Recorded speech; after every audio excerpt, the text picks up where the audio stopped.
இன்றைக்கி நான் உங்ககிட்ட ஷேர் பண்ணுற கண்டென்ட் என்னென்னு பார்த்தீங்கன்னா, மகாவதார் பாபாஜி. முருகன் மேலே ரொம்ப ஒரு அதீத காதல், பக்தி, ஏக்கம் இது அடுத்த ஒரு கட்டமாக மூவ் ஆன் பண்ணி போகும்போது மகாவதார் பாபாஜி என்னோடய லைஃப்பில் வந்தாருன்னு தான் சொல்லணும். அப்போது ஒரு எனக்கு என்னென்னா சித்தர்களாக நேரில் பார்த்துடணும். எனக்குள்ள ஒரு கேள்வி எப்படி இருந்துச்சுன்னா, இப்போது ஒரு பிழைப்பின் காரணமாக தான் நான் எல்லோரும் போல தான் நான் சித்தரை தேடணும்னு ஆரம்பித்தேன் ஆரம்பத்தில். அதை எப்படி நினச்சேன்னா, நம்ம ஏதாவது தொழில் செய்யணுன்னா அந்த சித்தர் நமக்கு ஆசீர்வாதம் பண்ணி இந்த தொழில் செய்யுங்கன்னு சொன்னால் அது உண்மையாக தானே இருக்கும். அதனால் நான் எந்த மாதிரி லைஃப்பில் பின்னாடி ஆவேன், என்ன தொழில் செஞ்சு நான் வாழ்வேன் அப்படிங்கிறதுக்கு அவங்க மூலமாக நான் வாய் வழி நான் தெரிஞ்சுக்கிட்டேன்னா அது ஒரு அசைக்க முடியாத நம்பிக்கையை வச்சுக்கலாம் அப்படிங்கிற ஒரு சிறு பிள்ளைத்தனமாக தான் நான் ஆரம்ப கட்ட காலத்தில் இருந்தேன். அதுதான் என்னை அடுத்தடுத்த நிலைக்கு எடுத்துகிட்டு போச்சுன்னு சொல்லணும். என்னோடய பங்கு இதில் எதுவுமே இல்லை. அவங்க தான் என்னை வழிநடத்துனாங்க. அவங்க தான் என்னை அழைச்சிட்டு போனாங்க. யாரை பார்க்கணும், எந்த மாதிரி எனக்கு செயல் நடக்கணுங்கிறதே யாரோ தான் தீர்மானித்தாங்களே ஒழிய என்னோடய கட்டாயத்தின் பேர்லையோ இல்லை என்னோடய விருப்பத்தின் பேர்லையோ அது நடக்கலைங்கிறது தான் உண்மை. அந்த வகையில் மகாதார் பாபாஜி எப்படி எனக்கு அருள் கொடுத்தாங்கிறத நான் உங்கள்கிட்ட இதில் ஷேர் பண்ணுறேன். அப்போ என்னென்னா, ரஜினி படம் வந்த புதுசில் அந்த அந்த அந்த அந்த அவரோட விளம்பரம் வெளியே நிறைய தெரிஞ்சிச்சு இல்லைங்களா?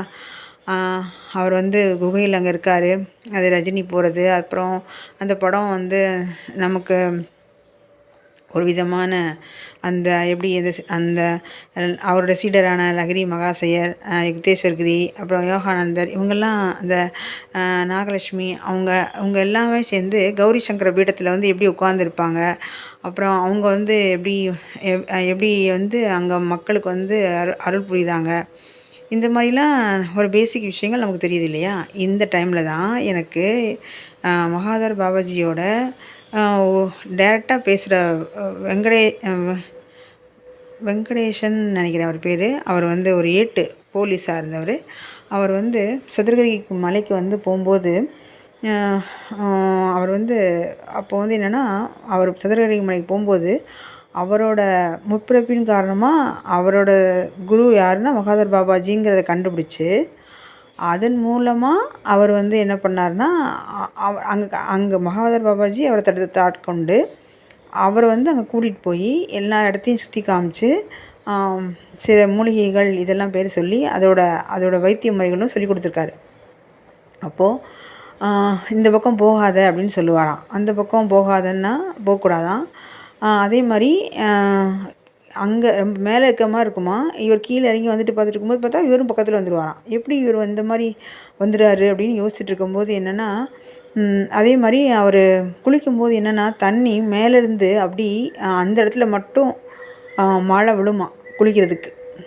அப்போது அந்த அந்த அந்த உட்காந்த மலை அதெல்லாம் அவரோட புக்கில் அழகாக வரைஞ்சிருந்தார். அது எங்ககிட்ட சொல்லும்போது இந்த இடத்துல தான் நான் அவரை பார்த்தேன்னு சொன்னார். அதே மாதிரி அவர் முடி ஷைனிங்காக இருக்குமா, அந்த அவரோட மகாதார் பாபாஜியோட முடி. அப்போ பின்னாடி நடந்து போயிட்டுருக்கும்போது முன்னாடி பாபா நடப்பாராம், இவர் பின்னாடி நடக்கும்போது இந்த முடி அப்படி பார்ப்பாராம் தொட்டு. நீ முடி மசுரை ஆராய்ஞ்சது போதும் உசுரை ஆராயி அப்படின்னு சொல்லுவாராம், ஆராய்ச்சி பண்ணுன்னு சொல்லுவாராம். அப்புறம் இந்த மாதிரி இருக்கும்போது என்னென்னா, அதே டைமில் வெளிநாட்டிலேருந்து வந்தவங்க கூட நிறைய பேர் அங்கே ஆராய்ச்சி பண்ணி அந்த ஆய்வு கட்டுரைகள்லாம் போட்டிருந்தாங்க. எனக்கு அவர் கூட அந்த தொடர்பு எப்படின்னு கேட்டிங்கன்னா, நான் அவர்கிட்ட அவர் யுகங்கள் கடந்து வாழும் ஒரு வினோத கலை அப்படிங்கிற ஒரு புக்கில் அவரோட காண்டாக்ட் பண்ணுற வாய்ப்பு கிடச்சி நான் காண்டாக்ட் பண்ணுறேன். அப்போ நான் மகாவதார் பாபாஜி நான் பார்க்கணும் அப்படின்னு நான் கேட்டப்போ, அவர் ஒரு எப்படி அவரை வழிபடணும் அப்படிங்கிறத சொன்னார். அப்போது அந்த டைமில் அவரோட குரு பூஜையா இல்லை பிறந்த தினமானு தெரியல. அந்த டைமில் நான் பரங்கிப்பேட்டைக்கு போகிறேன். பரங்கிப்பேட்டையில் தான் மகாதார் பாபாஜி பிறந்தாங்க. அந்த இடத்துக்கு போகிறதுக்கு வாய்ப்பு இருக்குன்னொடனே நானும் வரேன்னு சொல்கிறேன். எனக்கு எங்கள் வீட்டில் எப்படின்னு கேட்டிங்கன்னா, இந்த ஆன்மீக பயணத்தில் தேடலில் என்னோடய கணவர் முழுசாக உதவி பண்ணாருன்னு தான் சொல்லணும். அந்த வகையில் நான் போகலாமான்னு கேட்பேன். ஃபஸ்ட்டு போகலாம் அப்படின்னு சொல்லிட்டாங்கன்னா ஓகே. இல்லைன்னா கொஞ்சம் ஏதாவது யோசிச்சோ இல்லை நான் வந்து ஆர்கியூ பண்ணி அவங்ககிட்ட வந்து போய் ஆகணும்னு நான் வந்து அவங்ககிட்ட ஒரு ரெக்வஸ்ட் பண்ணி கேட்டு போகிற மாதிரி சொல்லலைன்னா நான் ரிஜெக்ட் பண்ணிடுவேன் நான். அது வந்து இறைவனே அது வேணான்னு சொல்கிறாரு போல் அப்படின்னு நினச்சிப்பேன் நானே. ஏன்னா அப்படி போனாலும் ஏதாவது எனக்கு வந்து ஒரு துன்பமயமான ஒரு சூழ்நிலை அமைஞ்சிரும். அதனால் நான் அப்படி எடுத்துக்கிறது இல்லை. ஆனால் இந்த வாய்ப்பை எனக்கு கொடுத்துட்டாங்க. என்னோடய கணவர் என்ன பண்ணிட்டாருன்னா சரி போயிட்டு வாங்க, நல்லா ஞாபகம் வச்சுக்கோங்க, அவங்க யாருனே தெரியாது, நான் காண்டாக்ட் பண்ணுறேன். அதோட அவரை அங்கே திருச்சியில் பார்க்குறோம். திருச்சியிலேருந்து திருவானைக்கால் அந்த கோவிலில் போய் அந்த சுவாமி தரிசனம் பண்ணிவிட்டு அந்த அம்பாளையும் தரிசனம் பண்ணிவிட்டு அவர் கூட நான் ட்ராவல் பண்ணுறேன். ட்ராவல் பண்ணிகிட்டே இருக்கும்போது சென்னையில் போய் நாங்கள் இருந்தோம். அப்போ வந்து அந்த சென்னையில் அந்த அவங்க நேம் தெரில, ஆனால் அவங்க வீட்டில் தான் நாங்கள் ஸ்டே பண்ணியிருந்தோம்.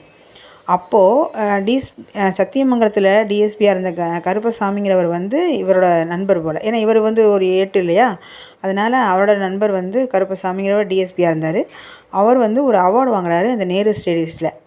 அந்த அந்த அவார்டு ஃபங்க்ஷனுக்கு விவிஐபியோட அந்த அந்த அந்த அந்த ஃபங்க்ஷனுக்கு போகிறதுக்கு எனக்கும் இறைவன் வந்து அவங்க கூட போகிறதுக்கு எனக்கு வாய்ப்பு கொடுத்துருக்காரு.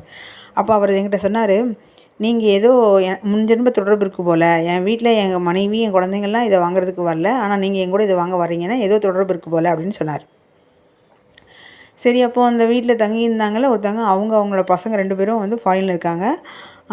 அவங்க சேட்டலைட் மூலமாக ஃபோன் மூலமாக எங்கே இந்த மலை எப்படி இருக்குது, அந்த அந்த சூழ்நிலை எப்படி இருக்குலாம் பார்த்து அவங்க அம்மாக்கிட்ட ஷேர் பண்ணிகிட்டு இருந்தாங்க. அப்போது அவர் இந்த யுகங்கள் கடந்து வாழும் கலை புக் எழுதினார்லே, அதுக்கடுத்து உனக்குள்ளே ஒரு பயணம் அப்படின்னு ஒரு புக் எழுதியிருந்தார். அந்த புக்கோட ஸ்கிரிப்டை அந்த எழுதின பேப்பர்ஸ்லாம் கொண்டு வந்து காமிச்சிட்டு அவருக்கு பாபா வந்து நேரில் வந்து என்னென்னலாம் அவருக்கு கொடுத்தாங்க அப்படின்னு சொல்லி அவங்கக்கிட்ட பேசிகிட்டு இருந்தாங்க. அப்போ எனக்கு ஒரு ரூம் கொடுத்துட்டாங்க. நான் அந்த ரூமில் போய் ஸ்டே பண்ணிட்டேன். ஏன்னா எனக்கு புது இடம், புது மனிதர்கள். அப்போ அவங்க பேசிகிட்டு இருந்தாங்க ஏற்கனவே பழகினதுனால. நான் வந்து எனக்கு கொடுத்த ரூமில் நான் போய் இருந்துட்டேன். அப்போது அவங்க வெளியில் பேசிகிட்டு இருந்ததை வச்சு நான் சொல்கிறேன், இதுதான் பேசிகிட்டு இருந்தாங்க. அவங்க நைட்டு ஃபுல்லாக உட்காந்து அவங்க ஹஸ்பண்ட் ஒய்ஃபும் இவர்கிட்ட பேசிகிட்டு இருக்காங்க. எப்படி அவங்க வந்து பாபாவோட ஒரு தீவிரமான ஒரு டிவோட்டி. அதனால் அவங்க வந்து எப்படி வந்தார், எப்படி வந்து உங்கள்கிட்ட பேசினார் அப்படிங்கிறதெல்லாம் சொல்லியிருந்தார். அப்போது அவரே பேசுகிற மாதிரி அந்த புக்கும் எழுதி வச்சுருந்தார். அந்த புக்கை அவர்கிட்ட காமிச்சு பேசிகிட்டு இருந்தாங்க. அப்புறம் அன்றைக்கி நைட் டின்னர் போயிட்டு உண்மையே சொல்லணுன்னா இறைவனோட அருள் அப்படிங்கிறது வந்து அளப்பரியது. அது அது கன நேரத்தில் நடந்துடும். அது வந்து இயல்பாக நடந்துச்சுன்னா எல்லாமே அதிசயம்தான். ஆனால் இங்கே அதிசயம் தனியாக நடக்க தேவையில்லைங்கிறது தான் என்னோடய கருத்து. என்ன ஹோட்டல் கூட்டிகிட்டு போய் அந்த ஹோட்டலில் சாப்பிட்டுட்டு திரும்ப வந்து நைட் இருந்துட்டு திரும்ப நைட்டோட அந்த டிஎஸ்பி கருப்பசாமி சார் இருந்தாங்க இல்லையா, அவங்களோட ஜீப்லேயே நான் அப்புறம் அந்த வெங்கடேசன் சொல்கிற அந்த ஏட்டு அவங்க எல்லோரும் நாங்கள் போகிறோம். போனால் எங்கள் ஹஸ்பண்ட் வந்து 1000 ருபீஸ் கையில் கொடுத்துருந்தாங்க. நீங்கள் நம்பவே மாட்டீங்க. ஆனால் நம்பினாலும் நம்பாட்டிலும் அதான் உண்மை. நான் ஒரு பைசா கூட செலவழிக்கலை. இங்கேருந்து போகிறதுலேருந்து நான் திருச்சி போகிற வரைக்கும் தான். அப்புறம் எல்லாமே அதுவாக தான் நடந்துச்சு.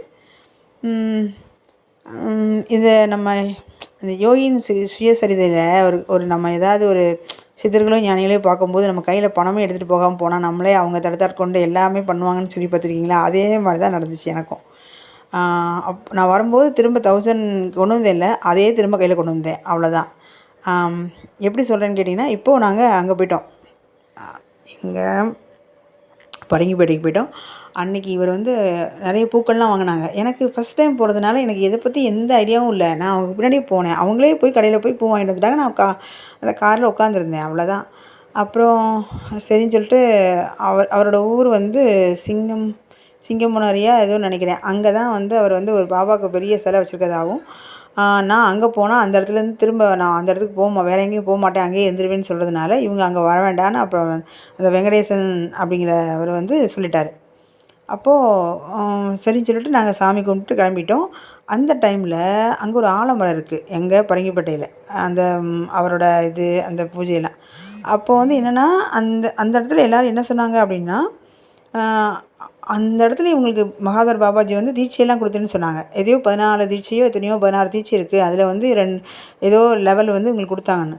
அப்போது அந்த இடத்துக்கு என்னால் போகவே முடியல. நான் வெளியே தான் பார்த்தேன். அதனால தான் நான் சொல்கிறேன், அந்த அருள் எனக்கு வந்து அப்போதைக்கு பூர்ணமாக இல்லை, இன்னும் வருங்காலத்தில் கிடச்சிது.